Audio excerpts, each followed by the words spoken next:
Hello students, last lecture में हमने रे डायग्राम्स ड्रॉ किए थे स्फेरिकल मिरर्स के लिए।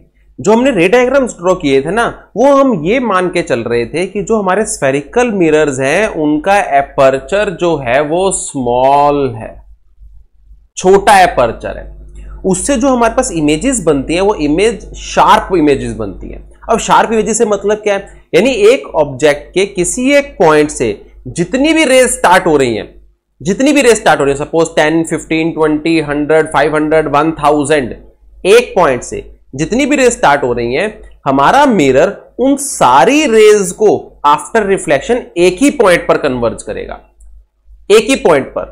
तो ये हम लेकर के चल रहे थे। अगर ऐसा होता है तो इमेजेस जो है वो शार्प इमेजेस बनती हैं। लेकिन अगर हम हमारा मिरर बड़ा ले लें, बड़े अपर्चर का मिरर ले लें, तो ऑब्जेक्ट के एक पॉइंट से अगर ज्यादा रेज स्टार्ट हो रही है, वाइड बीम हमें मिल रही है, तो हमारा बड़े अपर्चर का मिरर उन सारी रेज को आफ्टर रिफ्लेक्शन एक पॉइंट पर नहीं ला पाता। यानी ये डिफेक्ट हो गया, थोड़ा सा लिमिटेशन हो गई। अब इससे क्या होगा, जब सारी रेज एक पॉइंट पर नहीं आ रही आफ्टर रिफ्लेक्शन, तो आपकी इमेज जो होगी वो शार्प इमेज ना बन करके थोड़ी सी ब्लर इमेज मिलेगी आपको। तो ये डिफेक्ट जो बड़े मिरर्स में है हमारे पास, बड़े मिरर यानी जिनका अपर्चर हमारे पास लार्ज है, उनमें जो ये डिफेक्ट है उसे हम बोलते हैं स्फेरिकल एब्रेशन। क्योंकि हम बिल्कुल परफेक्टली उनको स्फेरिकल शेप नहीं दे पाते, ये डिफेक्ट हमारे पास आ जाते हैं, हम इसे दूर नहीं कर सकते। दूर इन द सेंस मतलब हम बिल्कुल परफेक्ट उसका कर्वेचर नहीं दे पाते। हम बाद में दूसरे मेथड्स अप्लाई करके इन्हें कम करने की कोशिश करते हैं। ये जो हमारे पास डिफेक्ट है एक तरह से, इसे हम कम करने की कोशिश करते हैं। वो कैसे, वो भी हम देखते हैं। तो स्फेरिकल एब्रेशन क्या है? स्फेरिकल एब्रेशन है, it is the inability of a spherical mirror of large aperture. उसकी इनएबिलिटी है to bring all the rays of a wide beam, wide beam की जितनी भी जो इंसिडेंट बीम है आपके पास, उसकी जितनी भी रेज है, to focus at a single point, एक पॉइंट पर फोकस ना कर पाने की जो उसकी इनएबिलिटी है, उसे हम बोलते हैं स्फेरिकल एब्रेशन। इसको ऐसे समझते हैं, हम दो तरह की रेज लेंगे, हम पैरेक्सियल लेंगे और मार्जिनल रेज लेंगे। इसको लेकर के हमें पूरा क्लियर समझ में आ जाएगा। हमने क्या किया, सपोज एक कनकेव मिरर लिया, कनकेव मिरर का पोल होगा, सेंटर ऑफ कर्वेचर होगा, प्रिंसिपल एक्सिस, फोकस होगा।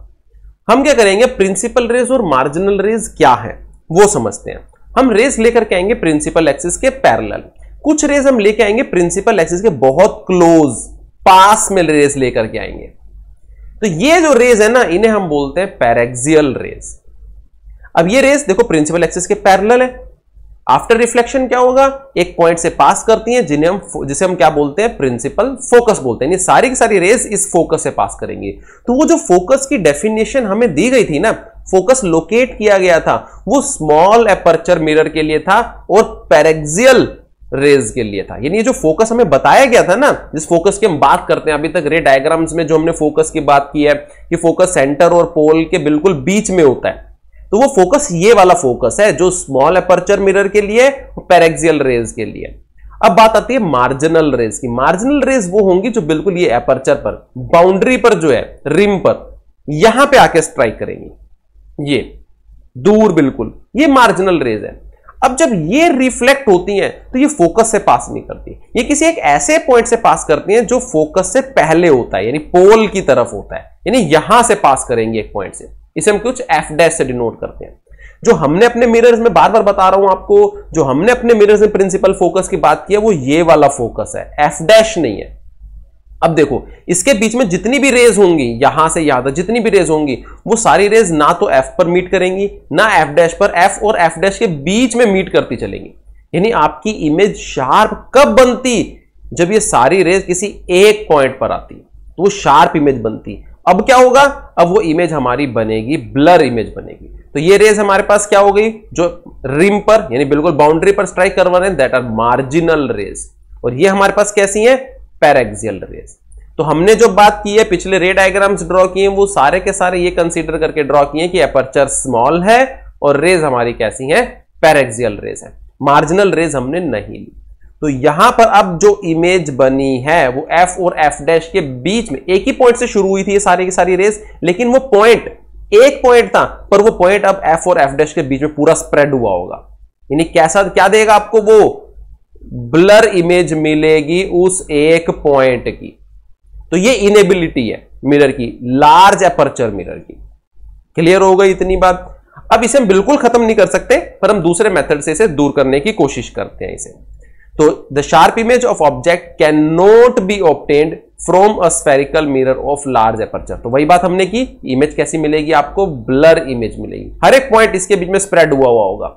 तो शार्प इमेज नहीं मिली आपको। शार्प पॉइंट तो भाई होते बिल्कुल एक जगह पर, लेकिन यहां पर क्या है, वो पॉइंट जिससे ये रेज आई थी सारी की सारी, वो पॉइंट पूरा स्प्रेड हुआ है F और F' के बीच में, तो फिर तो पूरा ब्लर ही दिखेगा ना आपको, पॉइंट तो नहीं दिखेगा।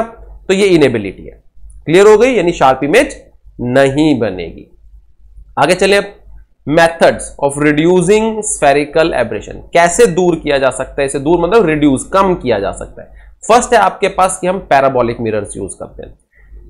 बताया गया था जब हम सर्च, आपने जब हमने टाइप्स ऑफ मिरर किया था तब हमने बात की थी पैराबोलिक मिरर्स की। तो वहां पर बताया गया था कि स्फेरिकल मिरर में कुछ एक लिमिटेशन आ जाएगी हमारे पास कि बिल्कुल फाइन बीम अगर हमें चाहिए, लाइक सर्च टॉर्चेस में हमें फाइन बीम चाहिए, वहां पे हमारे पास जो स्फेरिकल मिरर्स है वो हमें फाइन पैरेलल बीम नहीं दे पाते, तो वहां पर हम पैराबोलिक मिरर्स का यूज करते हैं।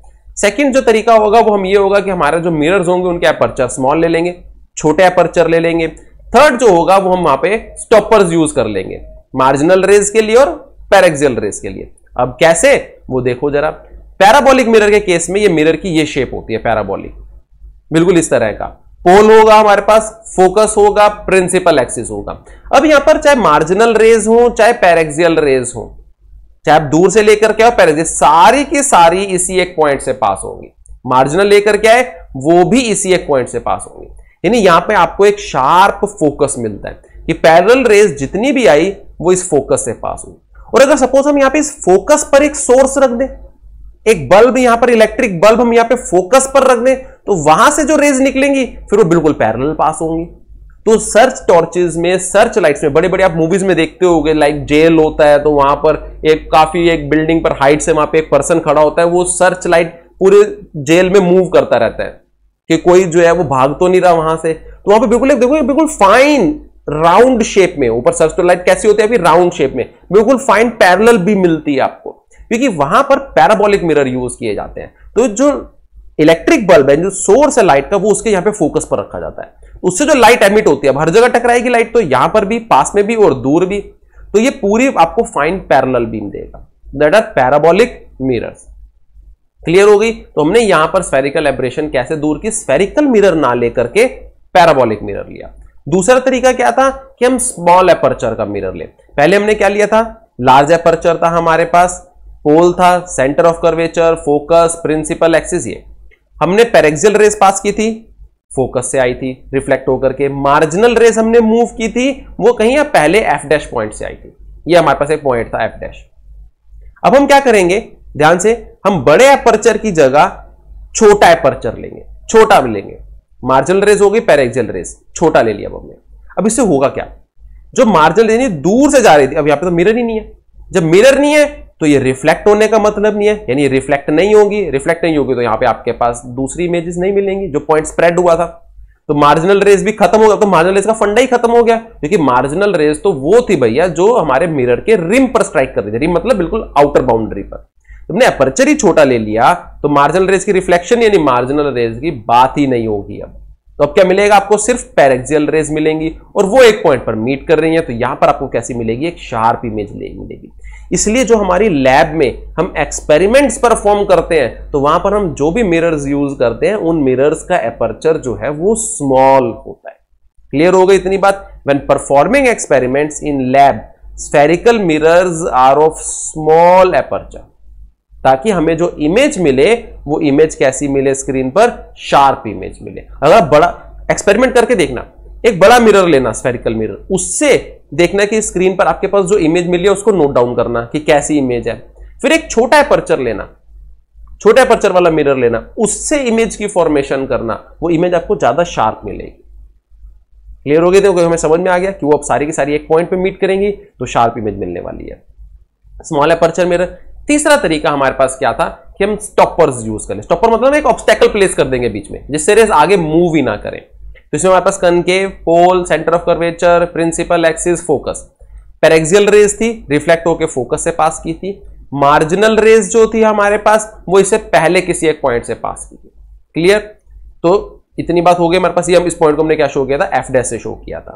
हमारे पास मार्जिनल रेज, पैरेक्सियल रेज। अब हम क्या करेंगे, स्टॉपर्स, यानी बीच में कोई ऑब्स्टेकल रख देंगे जिससे रेज आगे मूव ना करें। तो हमने इस बार जो स्टॉपर प्लेस किया वो मार्जिनल रेज के बीच में स्टॉप कर दिया, इनको स्टॉप कर दिया, यानी आगे जो है मार्जिनल रेज मूव ही नहीं करेंगी। मूव नहीं करेंगी तो इनकी रिफ्लेक्शन नहीं होगी, तो ये सब खत्म होगा। यानी अब रिफ्लेक्शन किससे मिल रही है आपको, सिर्फ पैरेक्सियल रेज से। तो शार्प इमेज आपको मिल जाएगी। देखो स्टॉपर सिंपल सी बात है, इसमें तो रोक दिया हमने रेज को। जब रोक दिया तो आगे मूव नहीं करेंगी, मूव नहीं करेंगी तो रिफ्लेक्शन नहीं होगी। तो आपके सिर्फ पैरेक्सियल रेज से रिफ्लेक्शन में होगी और वो एक पॉइंट पर फोकस कर रही है, तो इमेज आपके पास कैसी मिल जाएगी, शार्प मिल जाएगी। अब इसके केस में हमने मार्जिनल रेज को रोका था। एक केस हमारा ये भी हो सकता है कि वहां पे हम पैरेक्सियल रेज के लिए स्टॉपर प्लेस कर दें, पैरेक्सियल रेज को रोक दें। तो नेक्स्ट हमने यही सारा आपके पास रे डायग्राम था। अब हम क्या करेंगे, इस केस में पैरेक्सियल रेज के लिए स्टॉपर प्लेस कर देंगे। स्टॉपर लगा दिया तो पैरेक्सियल रेज आगे रुक जाएंगी, यानी इस पर जो आपको इमेज मिलने वाली है वो मार्जिनल रेज के कॉरस्पॉन्डिंग मिलने वाली है। तो वो भी क्या है आपके पास, एक ही पॉइंट पर फोकस हो रही है, तो हमारे पास कैसी मिल जाएगी, शार्प इमेज मिल जाएगी। तो इस लेक्चर में हमने समझा स्फेरिकल एब्रेशन। तो यहां पर एक इंपॉर्टेंट चीज हमने ध्यान रखनी है, इसको टॉपिक को क्यों पढ़ाया गया। वैसे आपके सीबीएसई में ये टॉपिक नहीं है स्फेरिकल एब्रेशन, इसलिए पढ़ाया गया क्योंकि क्वेश्चन आ जाता है हमारे पास कि हम जब भी एक्सपेरिमेंट करते हैं हमारी लैब में, जो हम इमेजेस की फॉर्मेशन करते हैं, वहां पर हमारे जो मिरर्स हैं वो हम छोटे क्यों लेते हैं, स्मॉल एपर्चर के मिरर्स क्यों लेते हैं। तो वहां पे आंसर के लिए फ्री ऑफ स्फेरिकल एब्रेशन हमें पता होना चाहिए कंसेप्ट, इसलिए आपको बताया गया।